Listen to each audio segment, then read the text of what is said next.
How do you see, like, on a grid? I got stumped on this really quickly. I originally thought that after finishing the first level generation prototype that I could maybe use the A-star pathing algorithm to figure it out, but it would have been really inefficient. So back to reading and finding info. A quick preface. If you're here to know more about what I did, I'm going to be talking about the shadow casting algorithm and how I modified it. There are a lot of terminologies on how you can search for this topic, which makes it a bit convoluted to get up-to-date info. Field of view, line of sight, fog of war, and then further emphasizing if you want to calculate it on a grid or raycasting against polygons. I found out later that shadow casting in particular is conveniently the best choice available, but if you want to make a really large open space on a grid, then you probably want to watch this video.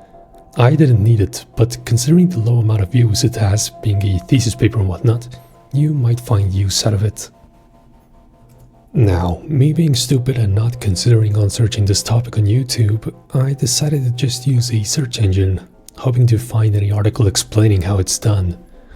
I ended up finding an archived Reddit post that referenced an archived blog that was made 14 years ago. The good news is that this was a good starting point in understanding how the algorithm works. The bad news was that because it's archived, all of the code examples were either formatted wrong, making them annoying to read, or the interactive demos no longer existed. So I spent more time searching. Then I managed to find someone on GitHub that had actually used this original blog to make an implementation with C#. The license also allows me to use it without issues. Convenient. I gave it a star. Everything else from this point on was starting to modify it further so it worked with my stuff. Regardless on how you start detecting if a tile is visible, if you try to just look at how to start looking at every tile and slowly spread out, you'll probably quickly hit a wall on just how to do that correctly. What shadow casting does to avoid this is to divide all these tiles into 8 octants, perpendicular triangles. If you can solve vision in one of the octants, then you can solve it in all of them by defining how positions are translated, depending on the octant. And as for the single octant, the triangle is observed left to right, top to bottom. The entire area is observed as a collection of vision cones. When starting off, the whole area is assumed to be observable. Anytime an empty space is seen, it just moves forward. However, if it ends up on a space that is a wall, then it leaves behind the area just visited as its own cone to continue moving forward with on the next column. If it goes from a wall to an empty space, then the existing current observed cone will have its top vector direction lowered to the bottom right corner of the wall tile. By extension, if the last tile being viewed at the bottom is an empty space, then the current vision cone is also added as a vision cone for the next column. For every one of these cones that are created, their top and bottom direction vectors are used to determine which tiles it's allowed to continue viewing, ignoring tiles that, in theory, should not be visible at the root position. And then it just keeps doing this with every column until either nothing is visible anymore, or it goes past a defined radius for the circle. And that's the general gist on how it works. There are some extra quirks on making the viewing space be properly calculated as a circle, but this is the foundation for visiting tiles, choosing which one of them should be made visible. I gave you the links, you can freely learn it more in depth too. Now, on to actually getting this to work. Reminder, I'm not smart. I can't guarantee that what I'm about to say is perfect, or optimized, or even good. I basically brute force the whole process of understanding how it works and getting it to work for my needs. Problem 1. The algorithm doesn't work in Godot. The z vector that we use as a 2D part is pointing down, while the algorithm's y vector is pointing up. Easy fix though, just invert the variables. Problem 1.2. If you don't care about the order the octants are presented, then you can ignore this, but octants 1, 2, 5, and 6 will also need to have their x variables inverted in order for them to display the octants in the order the blog was talking about. I'm honestly not sure why. Maybe the original code had a flaw. I don't know why it's happening, but I found this out the hard way when I was trying to figure out how to fix some of the ladder issues. Problem 2. The algorithm doesn't address thin walls at all. This is where I had to start thinking up unique solutions for it to work correctly. If you are making a true traditional style roguelike and you don't have thin walls, and you're making a game in Godot, then the previous problems are the only ones you need to actually worry about. But let's open up a drawing to take a look again. Relative to the octant being calculated, there are main thin walls, those that are perpendicular to your field of vision. If you try drawing lines between the two edges of it, it's mostly similar to a full blocking wall. The big difference though is that when you're doing the comparison between two spots, and you have to lower the top vector, instead of aligning it to the top right position of the ladder tile, you have to align it to the top left position. Not particularly complicated to implement. Also, if a main wall is at the 0th Y position, then it basically acts like a full wall block. The other wall kind of acts like a sideways wall, and it's really weird. Here, look at this. Does this side wall block any vision? Yeah, probably. How about over here? Kinda, right?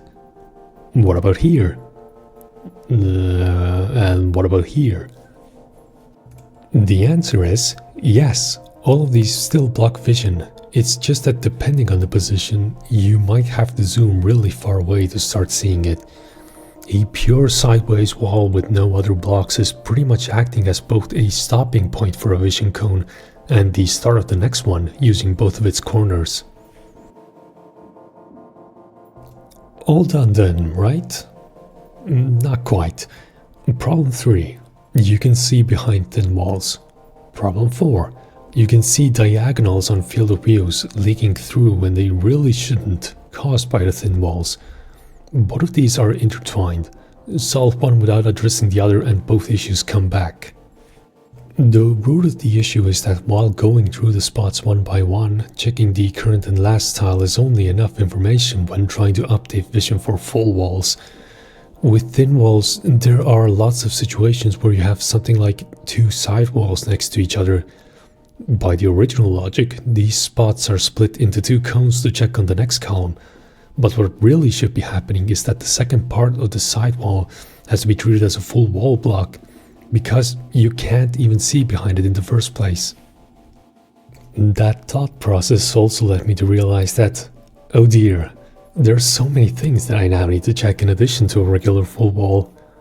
For starters, instead of checking the current tile and the previous tile on the same column, I now have to check both of them, the next tile, and all three tiles in front of these tiles. 3 times more space being covered. And, hold on a second, I'm reading the code again. For every tile, I determine how severe its visual block status is. Either it's a full block, main block, side block, or has no visual blocks, in that descending order prioritized. The wall check is done by taking the current tile and checking if there is a main wall between it and the tile in front of it, or a side wall on it and the last tile visited. Then, while I preserve the true value on what type of wall it is, internally in the octant, as long as I'm checking a tile where the X or Y positions are not 0, I start to do XOR checks that would cause the current tile to be instead interpreted as a full block. These can be divided into 3 types that I managed to find. Relative to the current tile, the first type is a straight line, where the next tile has any kind of visual blocking wall, and the tile in front of it can either be a full blocker or side blocker. This addresses the main idea of side walls blocking vision, as well as certain types of corners. The second type is a type of diagonal block. The front tile of the current tile has a full block, and the next tile has any kind of visual block. This helps address other types of diagonal blocks, some of the other wall lines that the first type doesn't grab. The third type has the current tile exclusively have a main block, and then, this one's a doozy, Either the next cell has any blocker wall, the current front cell has a full blocker, or the last cell has a main blocker. I don't even know what to classify this as because it's a really weird one. Finally, as one extra thing, if any main or side block isn't upgraded to a full block, then they are bound to additional rules on if a new column should be queued as well. Now, if you go from a clear tile to a full block or main block, the new column is queued up only if the last front cell is not a full block, the last cell is not a main or full block, and the current front cell is not a side block. If going from a full block or main block to a clear tile, the top vector is adjusted down as normal. If going from a clear to a side block or a side block to another side block, it's mostly the same. The last front cell is not a full block, the current front cell is exclusively not a side block and only a side block, and the last cell is exclusively not a main block. And finally, in the last cell check, if the last cell is a side block, then a new column is added to the queue, but the top vector for it is adjusted down the same way it would be for side blocks elsewhere. I'm not even sure if all these are necessary. I went through a lot of pain trying to get this working. Surely it's ready now then, right? Problem 5. A really stupid situation can still happen where diagonals leak through that I didn't address. A tile can have both a main wall and a side wall at the same time. Functionally, it still acts as a main wall, since that part hides the side wall. However, in the full block upgrading section, if you don't differentiate this situation for the solution that addresses problems 3 and 4, then there could arise cases where a side wall exists, but the algorithm says that a main wall takes priority, and oops, a wall wasn't perceived as a full block. A side wall doesn't get upgraded to a full block. Vision gets through. Problem 6. Okay, I'm serious, this is the last one.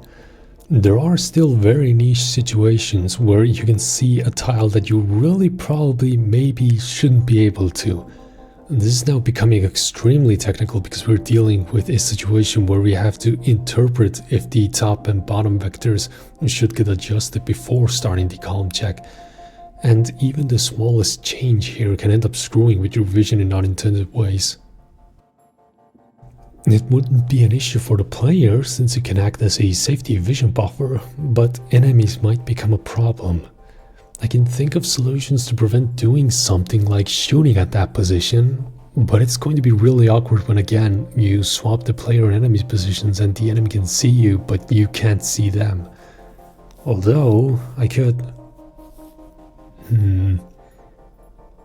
Oh, that could work.